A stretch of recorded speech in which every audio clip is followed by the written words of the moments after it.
The Prime Minister now, Mark Carney, urging Air Canada and its union that is representing the flight attendants that have been on strike and part of a lockout to resolve this labor dispute ASAP. It's important that they're compensated equitably at all times, fairly at all times. That's the reason why there have been negotiations over the course of the last 8 months. It is disappointing that those negotiations did not come to an agreement, and it was the judgment of both the union and the company that they were at an impasse. That's not my judgment, it's their judgment. And so we are in a situation where literally hundreds of thousands of Canadians and visitors to our country are being disrupted by this action. Premier Doug Ford was meeting with the Prime Minister in Ottawa. He also had this to say about the labor dispute at Air Canada. Everyone deserves a fair wage for a day's work. They order them back to work, and I think it has to be in the best interest of the workers, the company, and most importantly, the people of Canada. So I'm glad they'll be sitting down and talking, but let's keep the airlines moving. Isn't it a complete disaster, though? I mean, we've got the unions refusing, the workers say they won't go back to work. We've got thousands of people stranded. They don't know how they're getting home. Like, this has not worked out, right? That's up to the federal government to sit and make sure they sit down on the table. That always happens when you have labor issues, but they'll work it out. It's happened before, and they'll get things moving. And in the last few minutes, the union has updated the press on their plans, and it seems that they say that things will be staying on the ground for now. The picketing does continue at Pearson International and other airports, though declared illegal by the Industrial Relations Board. Our own Beatrice Vaisman joining us live now from the Sheraton near the airport, where we got that update a few minutes ago. Beatrice, from the union, what are they saying?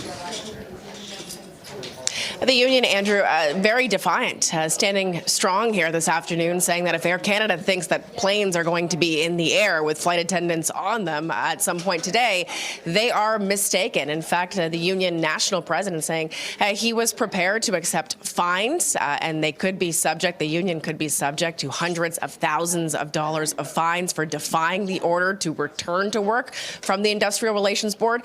And he even went so far as to say he's prepared to go to jail. Why? Because the union standing in support of the thousands of flight attendants who are impacted by the strike, many of them out on the picket lines here at Pearson Airport as you and I speak. They are there bargaining, pleading for what they call fair wages. They want to be compensated. They say it's been 10 years since they've been able to exercise their right to collective bargaining, and they feel that this move by the federal government to send the two sides to binding arbitration is in contravention of their collective rights, of their bargaining rights. And so, again, the union today is staying steadfast, saying we support the workers out on the picket lines, we will protect them, and we will get to a fair collective agreement by any means possible. So here's more from the national president from CUPE.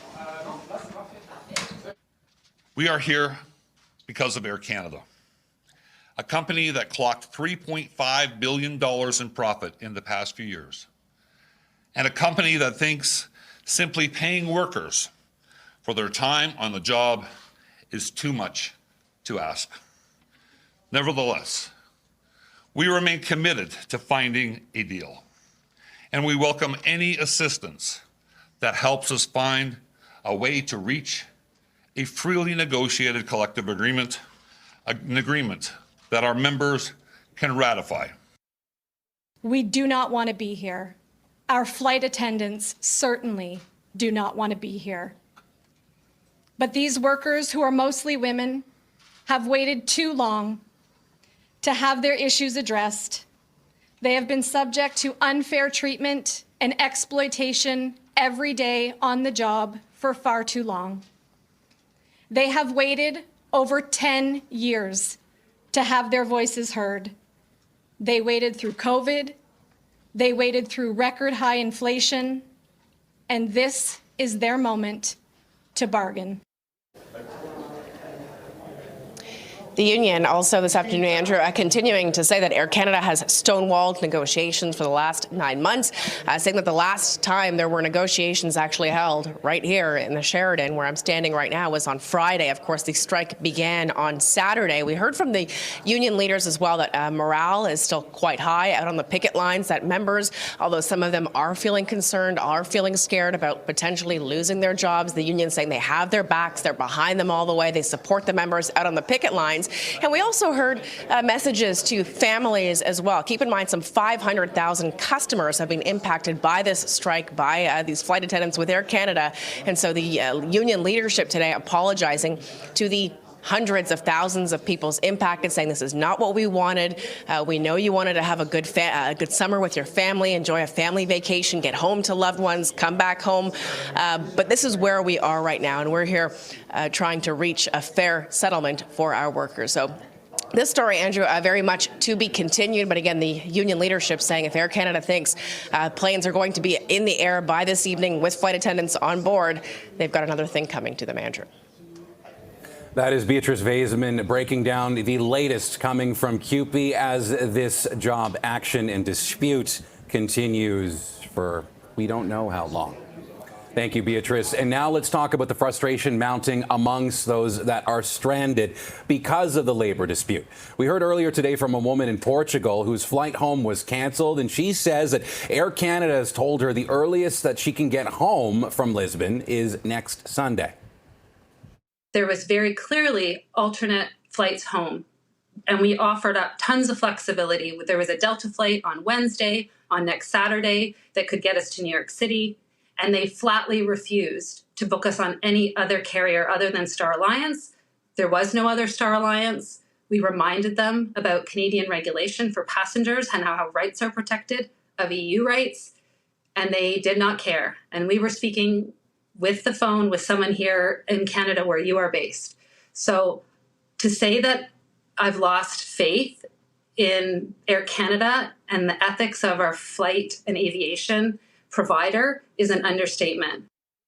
Gabor Lucas started Air Passenger Rights, a group for air passengers to know their rights. He urges passengers caught up in the middle of this dispute, consider your options before accepting a refund. Do not take a refund from Air Canada under any circumstance, and then send Air Canada a bill for the new flight. The reason that I urge passengers not to take a refund is because Air Canada could use it against the passenger to say, well, they took a refund, so we no longer owe them alternate transportation. So let me repeat, do not, under any circumstance, take a refund. Hold out for your right to alternate transportation, incur cost as needed if there are flights of other airlines, and then send the bill to Air Canada. If they refuse to pay, take Air Canada to small claims courts. Don't go to the federal government. Canadian Transportation Agency won't help you. The federal government is part of the problem, not part of the solution, unfortunately.